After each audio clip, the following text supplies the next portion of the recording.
Is there a lot of background noise? Can someone confirm that? Yeah, there is. There is. There is. Okay.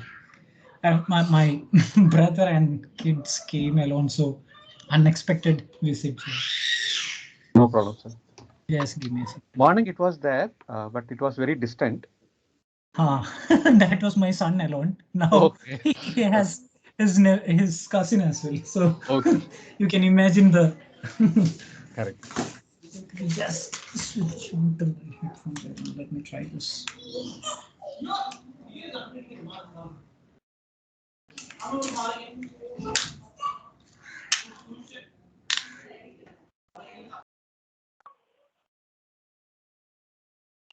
Is it better now, or you're still able to hear a lot of noise? If it goes beyond a particular threshold, let me know. Okay, I'll ask them to move to some other room. It's just that they got really excited when they saw each other after some time. I think it's manageable. If it crosses, we'll tell you, sir. Yeah, please, please. Thank you so much. Okay, so we'll get started. I'm just starting on time because we are kind of, as I told, a bit we have a bit of issue with the time, so we'll get started. So what we were discussing was the ER model for UPS. Now, moving on, we also learned about what relational model is. Relational model is nothing but you have a table. Relation in relational model transpires to or converts to a table in your DBMS, and then tuple is nothing but a row. We already saw this. I'm just trying to brush it again. When we try to implement it into DBMS, you so that you can have the connections made. Okay, so relation is nothing but a table. Here the relation name is book. Again, the table name also would come as book. Tuple is nothing but a row. It is also called as a record. A row in the relation is a tuple. So when it comes to your book table, you call the rows, and when it is in your relational model, you call it as a tuple. And the same concept you use in Python as well, right? You remember when you have a set of values together, you call it as a tuple. The next one is attribute. Attribute is nothing but the columns. Okay, a column in the relation or in table you called it as fields as well. Attribute. Okay, a column in the relation it's also called as a field. Now, next one is the domain of attribute. I'm just giving out terms that are relevant to the relation model. So first one is relation, next is tuple, then you have attribute. Domain of an attribute is nothing but the set of values that an attribute can take. My favorite example, the phone number. Okay, if you have a phone number as a field or an attribute in your relational model, what does the domain of attribute say? It says that the number has to be phone number has to be a 10-digit number. It has to have only digits. It cannot have any other characters. Okay, that is what domain of an attribute means. Now, there are certain concepts which is constraints and key. Most of them who has worked on DBs would be knowing this, who has worked on RDBMS would know it, but just to kind of refresh it, domain constraints is there are two types of constraints. The first one is the domain constraint and the other one is the key constraint. What is domain constraint? Domain constraint means that an attribute can take values only from its domain. An attribute can take values only from its domain. Now, again, I always use the same example, phone number. Now, it also means that, I mean, it doesn't, in certain cases where you don't have phone numbers, it is also permissible to put null values. Okay, so certain cases where even if you mention the domain constraint that a phone number should only have 10 digits, there can be situations where you don't even have a phone number. In such cases, null is also permissible. That's what this means. The next one is the attribute values should be atomic. It should not be composite or multi-value. Meaning, when you are designing a relational model, a table out of a relational model, the attributes or the columns should be atomic. It should not be composite. Meaning, if you are trying to put in a field like full name, that is a wrong design. You have to split it as first name and last name, keep it as two attributes. Your attribute should be atomic and not composite or multi-valued. You can't have commas in between and say that, hey, I have two phone numbers, so first phone number is this, comma, second phone number. No, you will have to come up with an idea, maybe put it as two records or some other way. You can't have it have multi-value or composite attributes. Now then comes the key constraints. The first one is no duplicates should exist in a relation. Okay, there shouldn't be exactly duplicate rows in your relation. Exactly duplicate rows means all the fields of two records have the same value. That shouldn't be there in your relation model. How do you implement this? It's using your primary key. Now, before that, let's understand what super key, candidate key, primary key, and foreign key are. It's very easy to connect all this, but you should be a bit careful when you understand it. That's all. Super key is a set of attributes that helps you to uniquely identify each record. So, super key is a set of attributes, means it can contain one or more columns of the table, and using that set of columns, you can uniquely identify a record. That is what super key is. Now, candidate key is that key which has minimum number of attributes to identify a record. So, for example, let me just shoot up my Excel to show an example.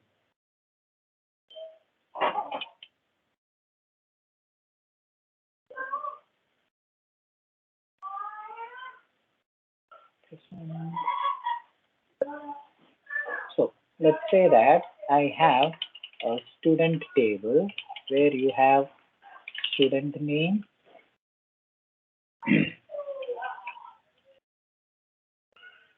student ID,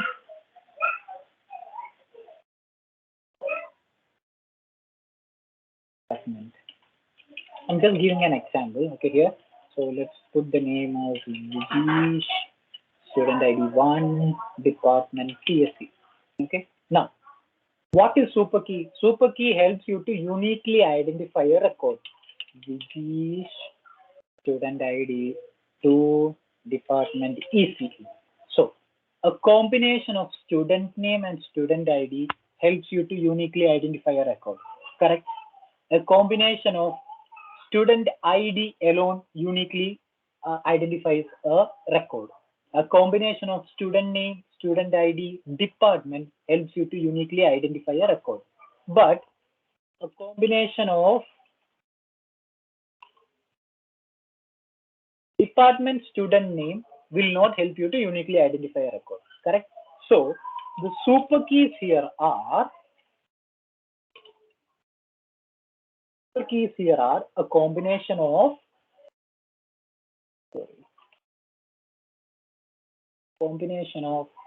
student name and student ID, student ID, student ID and department name, all these three, and then student ID and department. Correct? So student name and student ID can help you to identify a unique record. Student ID can identify your unique record. The combination of student name, student ID can, and all these are called as super keys. This is one super key, this is another super key, this is another super key, and this is another super key. A combination or a set of attributes which helps you to uniquely identify a record in a table is called as a super key. Okay. Now, what is candidate key? Among these super keys, the key which has the minimum number of attributes in it is your candidate key. It acts as a candidate for the primary key. That is why it is called as candidate key. All these are super keys. They are super. They will let you identify your record uniquely. Hence, they are super. But out of them, one acts as the candidate to become the primary key. Which one? The one which has the lesser number of attributes in it. Let me add one more key here. roll number. 90087CS, B09091EC, B09001 EC. Now again, one more key got added now. So your super key has roll number as well. Again, this roll number gets added to all this. Why I added this roll number is, in addition to your student ID, roll number also can be used to uniquely identify a record, which means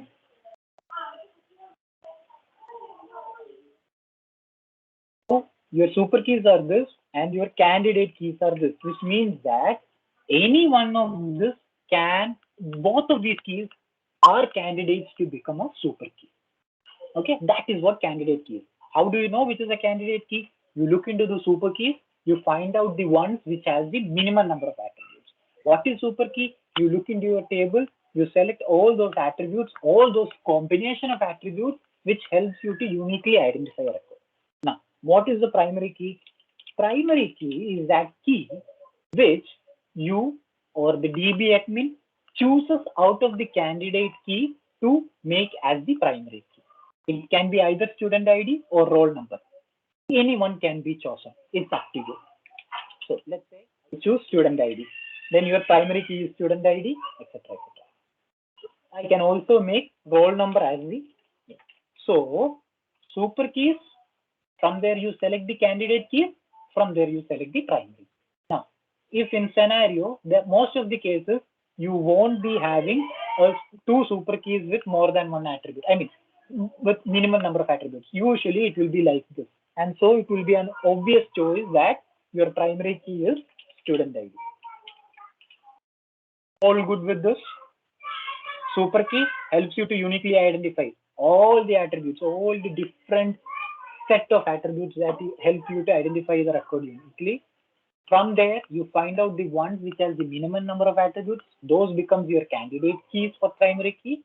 Among them, you choose whichever you want based on your business logic or based on your intuition or based on your educated ideas, you do that.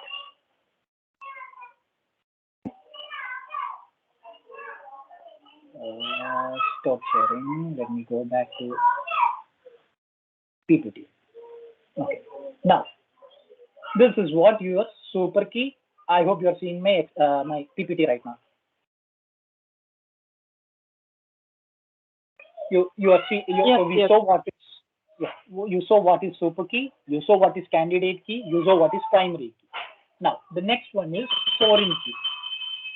Foreign key is that key which helps you to connect to the primary key of another table. Say, let's take the example of employee and department.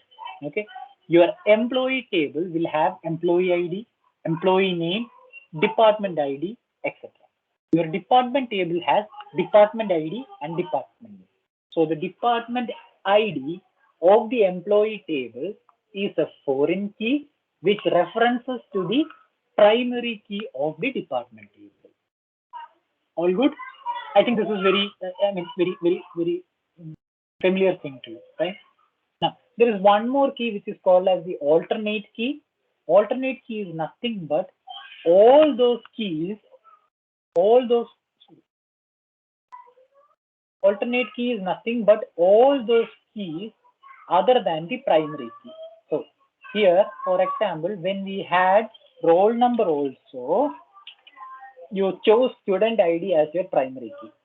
If you choose student ID as your primary key, your alternate key is roll number. I think your screen is not shared. Sorry, Microsoft Teams doesn't allow me to share two apps at a time. Yeah, this is happening. Sorry, I hope you are seeing right now. Okay, so the earlier scenario where you had roll number as well, which was a candidate key, if you choose primary key to be student ID, then your alternate key is roll number. If you choose roll number to be as your primary key, your alternate key is student ID. So the keys that are left behind in the set of candidate keys after choosing your primary key are called as alternate key. Clear? So super key, all the combination, candidate key, minimum attributes, who becomes candidate for the primary key, whichever gets chosen as the primary key becomes the primary key, the others would become the alternate key. Great. Now let me move on. Let me share the PPT. Okay. What was the foreign key if an attribute can only take one attributed value which are present as values, some other attributes? An No, attribute. so you're asking me what a foreign key is? Yes, once again, if you can. Yes, sure. No issues. We'll do that. So employee ID, employee name, and you say that you have department name and what else? Department name, department head, department office. Again, Excel is not shared. Oh, I'm sorry. Please, really sorry. I keep forgetting. So you can share the desktop so that wherever you alternate, we can see that. Yeah, that is a good idea, but I have certain things which I don't want you guys to see. Okay, no problem. Employee ID, Mary, department name of, let's say, customer experience, department head of, let's put Digish, department office location is Bangalore, then employee ID 2, let's say I have Rohit, CX, Digish, Bangalore. Then 3, you have Rahul, CX, Viji. You see what is happening now, right? There is a 4. Let's say you have Rahul again, but he belongs to sales under the manager Rajesh, and his location is Hyderabad. You see that the data, this thing is getting repeated, correct? It's redundancy. Why do you have to repeat it again? This is where the normalization and all comes into picture. Basic idea is you try to avoid the repetition of data. How do you do it? You create a new table. Okay, you create a new table, remove all the redundant data, and you add an ID to it.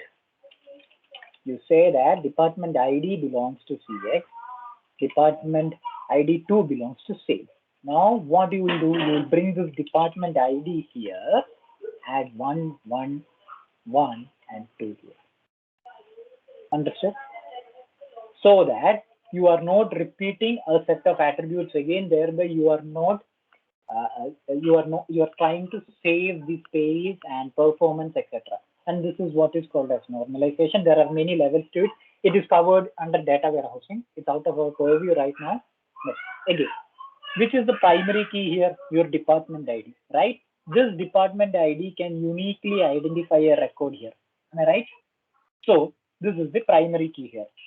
Now, this primary key, when it comes to your employee table, it becomes the foreign key. So foreign key is a key in your table which connects to another table where that particular key is the primary key. So your department ID in your employee table is a foreign key which references the primary key of department. Understood? Confusion? Yes. No. Okay, great. So again, before I forget, let me share. Cool. The constraints and keys. Now, how do you convert your UR model, a simple case to relational model? You have an attribute, you have an entity, you have the attributes, The entity becomes your table and the attributes becomes your columns. That is how you convert an ER model to relational model. Now there are many things to be added. We will see as we go. Another example. That's all. Now, when you convert an ER model to relational model, so the first thing that we did is we build out a table for each of the attribute, right? There is an attribute book, you build a table out of it. There is an attribute to author, attribute author, you build another table out of it. Now, this book and author would has a relation, right? How will you show that in your relation model? And this is how it is. So this is your author table. Your primary key is author ID. You have all the attributes. This is your table. It is related to author list. What is the relationship? 0 to many. An author can, an author may be present in this authors list.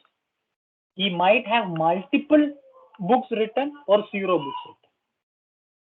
A book might be authored by an author, multiple authors. A book might exist without an author or can have multiple authors. So that is what these relations means. So you convert each of the attribute into a table like this. You show the primary key, then you show the relationship using the Crowfoot notations. Clear? Now we will build upon this. I'm taking this step by step.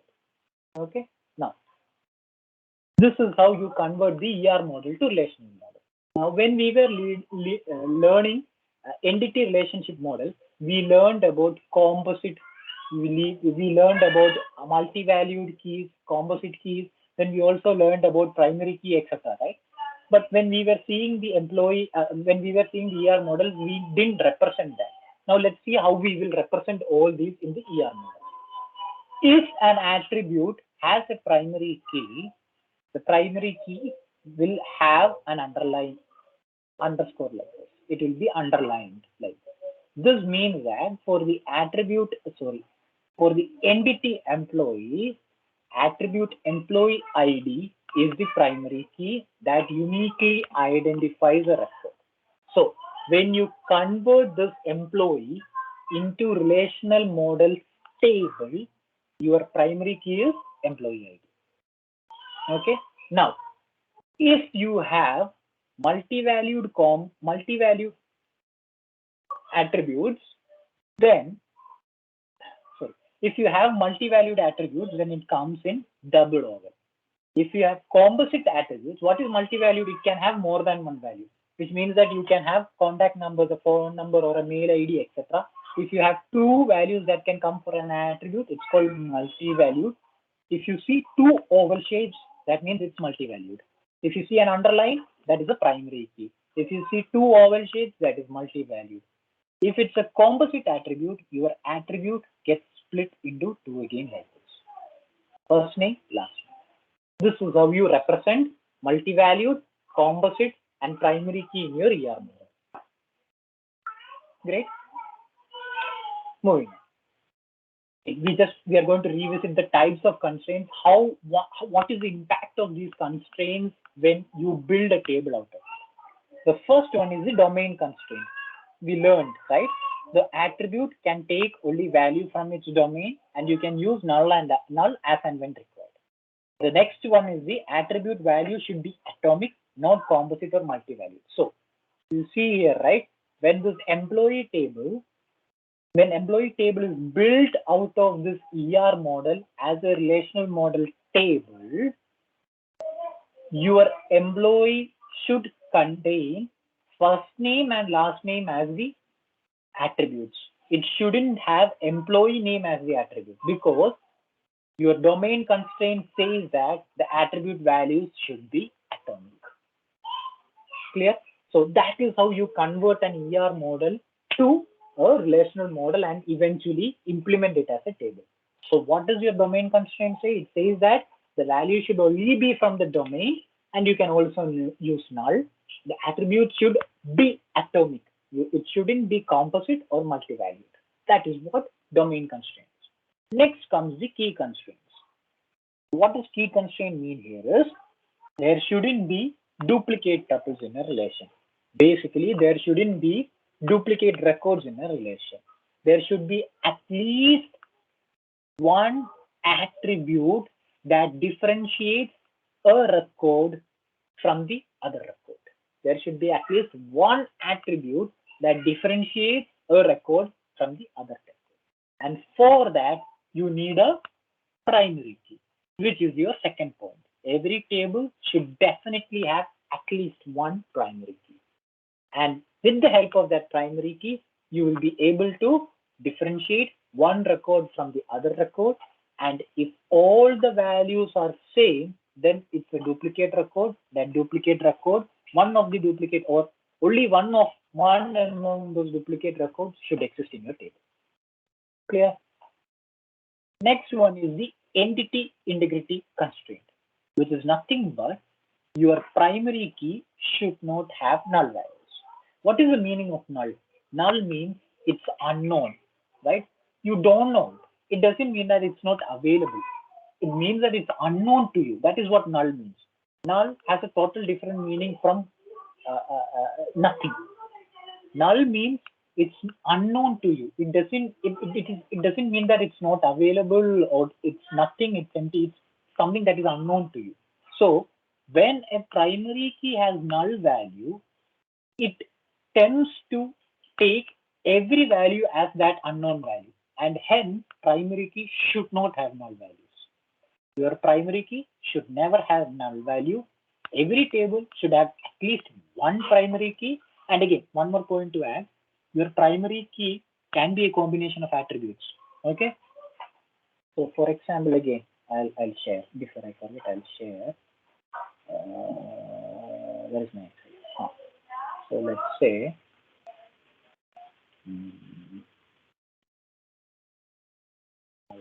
student ID. Okay. CSE. CSE. What else? I can add here. Fact card. So CSE as a fact card as funny. EGC as a fact card. So the fact card as Ganesh, and the second one has a fact card as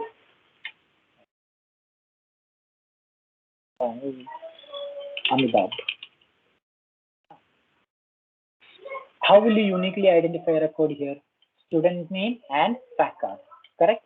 This two helps you to uniquely identify a record. This becomes your candidate key, and it will also become your primary key, which means that your primary key may or may not be one key. It can have a combination as well, depending upon how your table is. Understood? And that is why here it's written as primary key. It should have at least one primary key. Okay, there should be one attribute that works as a primary key. There can be multiple attributes that can identify as a primary key, maybe as a combination or individually, but there should be at least one. Okay, clear? And primary key cannot have null values. The entity integrity constraint means primary key cannot have null values. Key constraint means there shouldn't be duplicates. There should be one primary key. Domain constraint means the attribute should be from the domain. The last one is the referential integrity, which is nothing but your foreign key should exist in the base table as a primary key. Say, for example, let me again go back to the Excel sheet where we had this department ID. Okay, let's say that this is your department ID. Okay, this is your department table. Now I bring in another guy called as Suresh, and this department ID is free. This shouldn't happen. Why? Because your department ID is a foreign key for your employee table. It means that this key should have a corresponding reference in your department table, meaning there should be a record with department ID equal to 3, but it doesn't exist. This should never happen. This constraint that we put on the tables or relations is called as referential integrity. Clear? So first one is domain constraint, domain integrity, which means that the values should be only from the given domain, nulls are permitted. The second one is key constraint, which basically means that there should be at least one primary key, and this allows you to avoid the situation of having duplicate records. Third one is the entity integrity constraint, which basically means that your primary key cannot have null values. The last one is the referential integrity. It basically means that the foreign key of a table should have a reference in the referring table. It cannot remain as a usually people use the word as orphan. There shouldn't be any orphan foreign key IDs. It should have a parent. Okay. So, moving on. I hope you are seeing my Excel. Sorry, you are seeing my PPT. Right? Okay. Now, what have we done here? We have added the primary keys and the foreign keys. The author ID comes from author, and hence you see it as a blue key. There are different ways to represent it. It doesn't. That is why when you remember, if you remember the slide of your ER model, it was clearly mentioned that there is no industry standard followed for this. There are certain guidelines that we follow, but it changes from tools to tool or people to people or company to company. Okay, in certain places people just write N1, N0, etc. In certain cases people just draw only cardinality. They don't show the modality. In certain cases people draw modality and cardinality on both ends. Here you are seeing it only one end. Okay, there are no specific industry standards for it. So here you are seeing the foreign key with blue and golden color. In certain cases, it might be written in the brackets as F key. So here, only this much would be there. In certain cases, you have pictures, etc. It depends on the tool, but the idea would be there.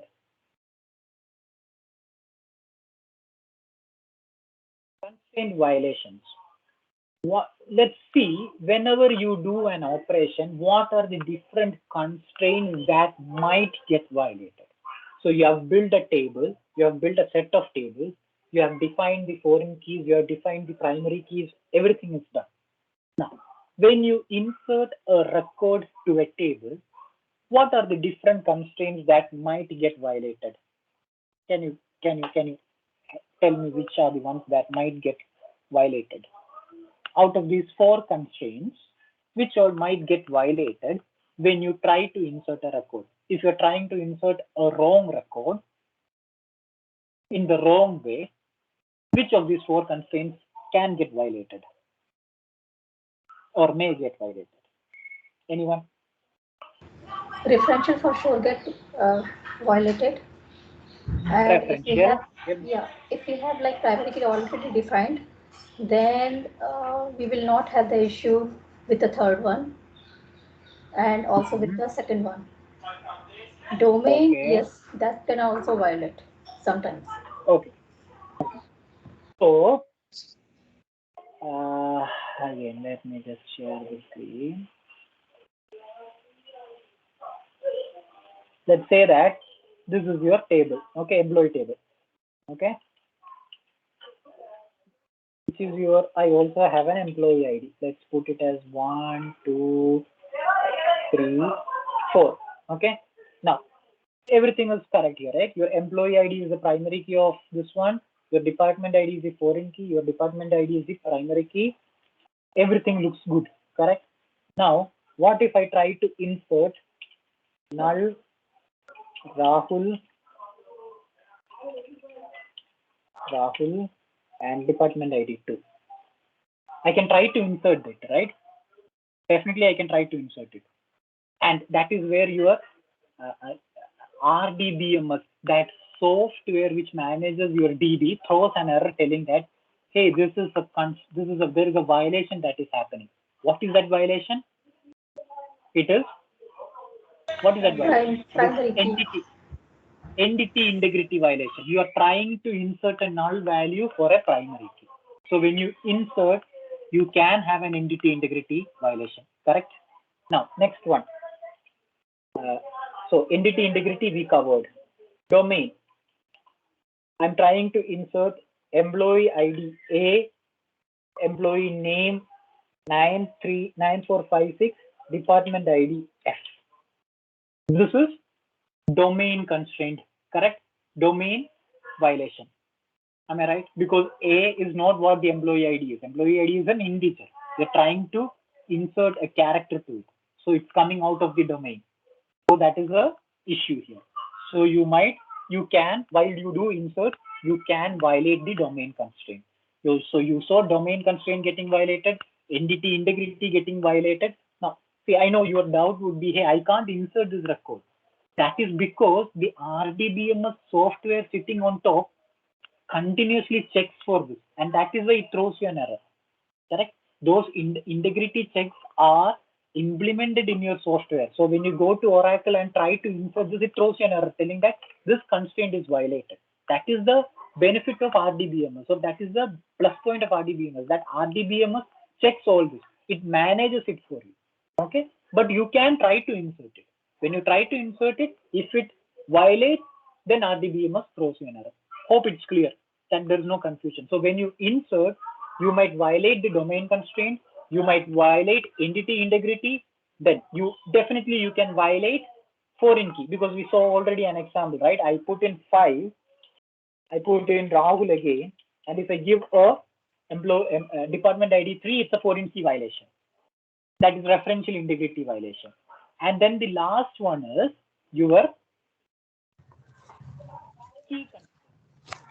Nothing but you are trying to insert the same primary key, same value, etc. You have a duplicate. So what does this mean? This means that when you try to insert, all the 4 constraints might get violated.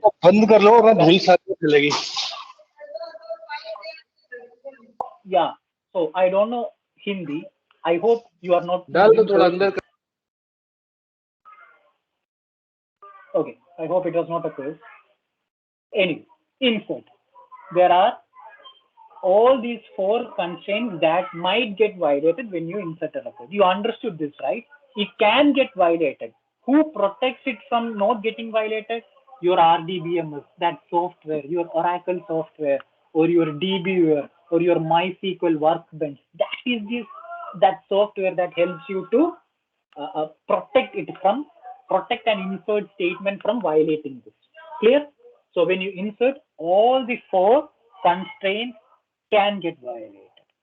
So when you delete, can you tell me which all can get violated when you delete a record?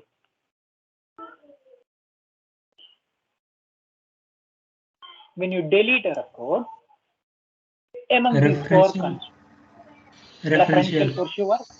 Correct. Great. Because you might. Correct. Anything else? Anything else? Nothing, right? It's only referential integrity that gets violated. Now, you know the example. Let's say that you have employee ID 1 and department ID 4.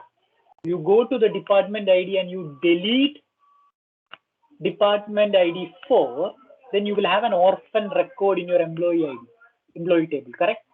That is violation of referential integrity, correct? Because you don't have a reference in your department table for 4. How did that happen? You deleted a record from department table. How should this be handled? First, delete all those records which have department ID 4 from your employee table, then go and delete it from your department table. So, if there is a reference, then go to the child table, delete the corresponding key, come to the parent table, delete the corresponding. That is how you manage it. Next one is update. Again, when you are trying to update a record, in a table, which all constraints might get violated? All 4 of the insert. Great, correct. It's same as what you do for insert. All the 4 constraints might get violated. Now, next one is select statement. When you run a select statement, which all can get violated?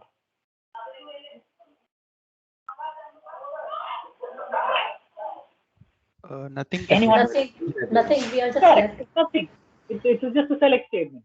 There is nothing that can be violated when you constrain that. No constraint violation happens during a select statement. Clear? So insert all the 4, delete just the referential integrity, and update again all the 4. Moving on. Okay. Hold on a second. Give me a moment. Let me just clear out few people from place.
Excuse me, are you on mute or am I not getting the audio?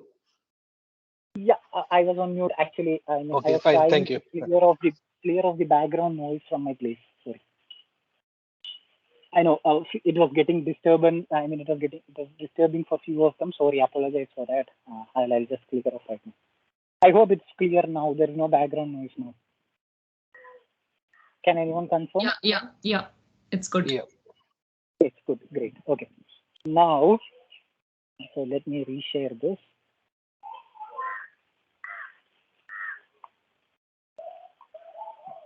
Sharing the screen again. Give me a second.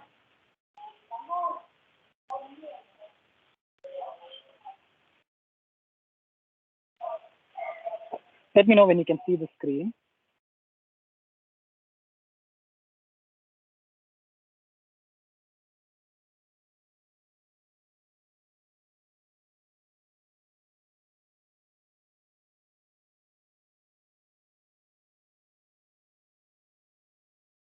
Are you able to see my screen, all of you? Hello? Yes. Yes. Okay, great. So now we learned about the different constraint violations that can also happen. Now, the next one is, how do you convert a relationship into a table? Okay, so first one is, let's see here, you have a ER model which has employee attribute, department attribute. What is the relation? Many to one. And what are the attributes? Employee ID, employee name for employee, department has department ID and department name. Okay. Now, when you are, and again, you see this underline, right? What does that mean? It means that for your employee entity, the primary attribute is employee ID. Okay. And for your department entity, the primary key is department ID. Okay. Understood up till this much. Now, what we are supposed to do? We are supposed to convert it into relational model tables. Okay. So the first thing that you do is you build the employee table. Your employee table has what are the columns? Employee ID, employee name, and the rest of the columns. And again, what is the primary key? Employee ID. You have represented it with an underline. Similarly, you build the department table as well. You have department ID, department name, and then you have the department ID as the primary key. All good, right? You have two columns. You have two tables with all the required columns. Now, how do you represent the relationship works for which has many to one relationship? How do you represent that? That is what we are going to see. We'll convert this relationship into the relational model table. So what does this relation mean? From employee to department, it's many to one, which means that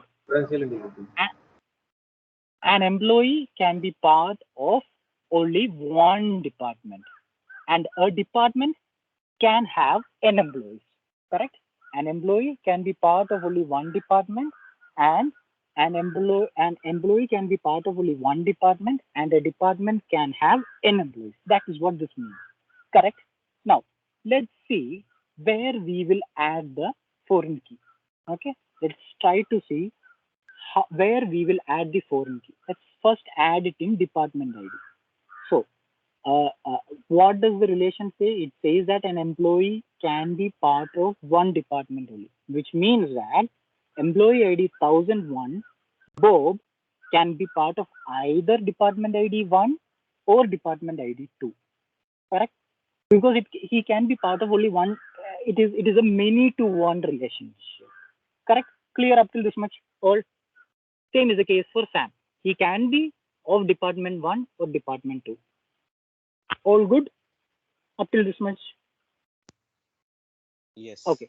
Now, if we try to add employee ID to that, so I'm trying to show you the different scenarios of adding the foreign keys. Okay. The first one is we added it to department ID. Okay. We added department ID to employee table. The next one is we are trying to do the same for department table. We will try to add employee ID to department table. Now, what is happening here? In your finance, you may have both the employees there, correct? Both Bob and Sam might be working for finance, which makes this employee ID column in your department table multi-valued, correct? It makes it multi-valued, which violates the basic constraint of relational model. Hence, you shouldn't be adding employee ID column to department table. Rather, you should be adding department ID to department column. This is how it will come. And your primary key, you can add department ID to your employee table, or you can create a new table altogether, which has two columns, which is employee ID and department ID, and the employee ID will become the primary key of that new table. It's up to you. You can do any of this. Clear? Any doubts? Should I repeat this? All are clear? Anyone, any doubts? See, if you understand one of these, the coming slides would be easier because it's a variation of same thing. All good with this? What you Okay, said in the I'll move to Go ahead, please. what you said in the department tables, that when we use employee ID. Correct. So let's say that I'll explain it. So let's say that both Bob and Sam work for finance department. Okay. Let's say, for example, both Bob and Sam works for finance department. So if you are adding employee ID to department table, what happens? Your record 1 finance employee ID will have 2 values there, right? Because both of them are working for the same department. Yes. Which makes it multi-valued, which means that your attribute is having multiple values. And again, I'll try to go back to that slide.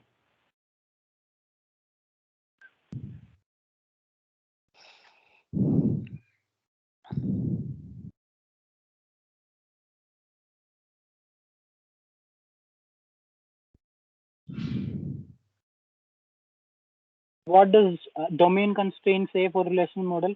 attribute values should be atomic and not composite and multi-valued. Yeah. So you see here multi-valued. So it is a constraint violation as per relational model. Clear? Okay, multi-valued. It should not be multi-valued in any case. Okay. Correct. Okay. And so that is the reason why you shouldn't be adding department ID column, employee ID column to department table. Department table. Yeah, got it. Okay. Right. Now, if you add the department table to, if you add department ID to employee table, you are not violating anything there, right? Because it is not multi-valued or it is not composite. It doesn't violate anything. And hence, there are two ways to do it. The first one is either you add the department ID to your employee table, or you can create a new table altogether which has employee ID and department ID. But the point to remember here is employee ID should type your new table. Clear? Yes. Okay, so there are two ways to doing this. The first one is you add the department ID here, or you create a new table altogether with employee ID and department ID, wherein employee ID is the primary key of the table. It's up to our choice. It's up to us which should be which method to use. Okay, so this is many to one relationship. Now, the next one is one to many relationship. What does one to many mean? An employee can be